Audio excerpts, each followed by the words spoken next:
did he know I laughed? Did he guess? There's no way he can see me. My camera isn't even plugged in, and how could he have gotten into my apartment? My Facebook profile had a fake address on it, and I never used my real address for anything, not even Amazon or eBay. This has to be a joke. I wrote, "Sure dude, I'm bored as hell anyway."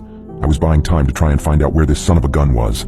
I scoured everywhere trying to find any small clue to latch onto, found something, kept going and looked into it more, eventually leading up to an address. When I looked at the address, I froze. I could feel my blood draining from my face. It was my address. I was the only one living there, but somehow this asshole was using my address as a cover. Ping! Another message. "I see you've gone extremely pale, Danny. What's the matter? Don't believe in ghosts." I couldn't move. This guy could see me. He knew every move I was making and I didn't know what to do. Do I run away and burn everything down? Fry my hard drives and shred my motherboard? What the hell is going on? Ring, ring, Danny. Ring, ring. My phone starts to ring, but it isn't James. The caller ID read Mum. I pick up. I hesitate to speak. I can't show my mom I'm afraid of something. She'd worry. I try to act cool. "Hey Mum, everything all right?" What I heard next made me drop my phone in horror. It made me realize that this was real and this wasn't a joke. A voice, obviously modulated to hide the identity of the caller, but the threat was real and I knew who it was. "Hey Danny, what's the weather like in Japan?" I stood frozen in horror. Panic swept over my body and thoughts flooded my mind. What happened to my mother?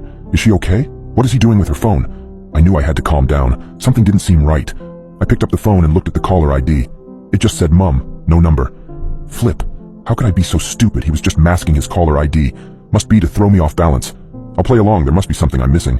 Well, what are you doing with my mom's phone? Where is she? Is she okay? A laugh came from the other end. A deep, disgusting laugh. I decided to record the call. Maybe I can play around with the recording and find this caller's real voice. It may not be much, but this person knows where I live and probably who my parents are. He starts talking. "The safety of your mother depends on the outcome of our little game. I told you one's life is on the line, but I should have elaborated and said it shouldn't necessarily be the player's life, so are you ready to play?" At this point I had a thought. How can James see me? I have no cameras connected to the Wi-Fi. My desktop camera is disconnected, and I ripped out my laptop camera when I got the damn thing. Another option would be he broke into my apartment and installed cameras when I was out. But why would he risk getting caught like that? I may have cameras at home and catch him doing it. No, he must be using one of my devices. Doesn't seem like I have a choice, James. Have you checked your phone's gallery recently? Confused, I picked up my phone and opened the gallery. To my horror, there were pictures of me. Pictures I didn't remember taking. Pictures of me sleeping, eating, working on my computer, even taking a shower. It felt like every moment of my life was on display, but it wasn't just that. Among the pictures, I stumbled upon one that made my heart race even faster. It was a picture of me looking at the exact message thread I was reading, taken just minutes ago.